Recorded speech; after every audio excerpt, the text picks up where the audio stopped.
महाराज। महाराज जी, कभी कभी मैं अपनी नौकरी और अपने भविष्य को लेकर असुरक्षित महसूस करता हूँ और ये असुरक्षा मुझे बहुत परेशान करती है। इस चिंतन असुरक्षा को दूर करने के क्या है लिए कि जब तक भगवान का भरोसा नहीं होता तो जीव फिर अपनी हैसियत से चिंतन करता है, तो उसे परेशानी हो जाती है कि अगर ऐसा हुआ तो फिर क्या होगा, अगर ऐसा हुआ तो क्या हुआ, फिर वो परेशान हो जाता है। तो हमें लगता है कि भगवान का भरोसा कर लो कि अगर ऐसा हुआ तो भगवान कोई नया रास्ता निकाल देंगे।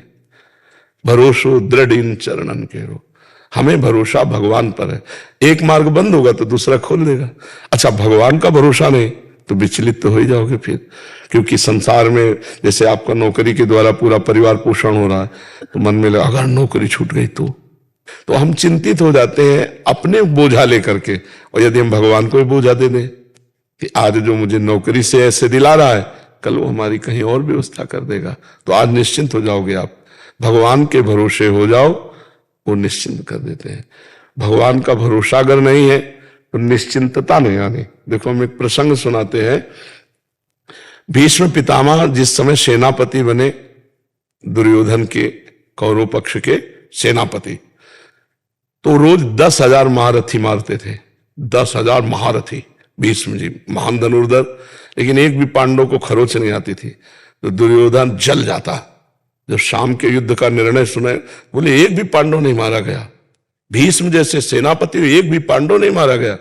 तो उनके शिविर में जाकर के रोज इस बात के लिए झगड़ा करता।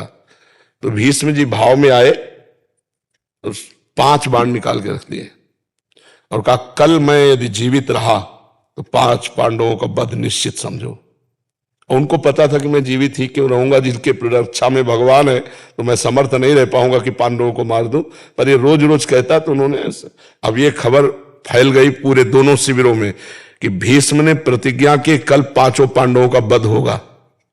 इतने में द्रौपदी जी आ गई। बोले प्रभु सुना? बोले हाँ सुना कि 5 पांडवों के वध का उन्होंने 5 बाण निकाल लिए। द्रौपदी जी का अच्छा अपने दासी के कपड़े लाओ। भगवान ने दासी के वस्त्र पहने। द्रौपदी से कहा आगे आगे चलो भीष्म पितामह के शिविर की तरफ। पीछे दासी, आगे द्रौपदी। सब कोई समझ रहा है कि दुर्योधन अभी आशीर्वाद लेके गया है, 5 पांडव, तो किसी ने रोका ही नहीं। सीधे भीष्म जी के सामने गए। वो संध्या के समय जप कर रहे थे, जाकर प्रणाम किया पितामह। तो उनको भी यही बात समझ में आई कि दुर्योधन की पत्नी आई है। दुर्योधन की पत्नी आई क्योंकि दुर्योधन अभी गया कह करके।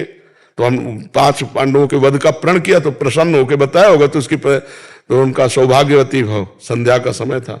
तो द्रौपदी जी ने हटाया और कहा कि आप प्रण करते हो सौभाग्य उजाड़ने का और आशीर्वाद देते हो सौभाग्यवती भाव का, हम क्या माने कि कौन सा भीष्म सत्य है, सौभाग्य उजाड़ने वाला या सौभाग्य देने वाला? भीष्म जी का माला छूट गया। उनका वो कहा जो तुम्हें यहाँ लाया है, क्योंकि इतनी चतुराई से तेरे को यहां तक इस समय पहुंचाना केवल उसी का कार्य है। भीष्म जी खड़े हो गए और देखा तो दरवाजे में दासी बने खड़े थे भगवान। भीष्म जी ने जब देखा तो कहा बेटी तेरे सौभाग्य को कौन उजाड़ सकता है?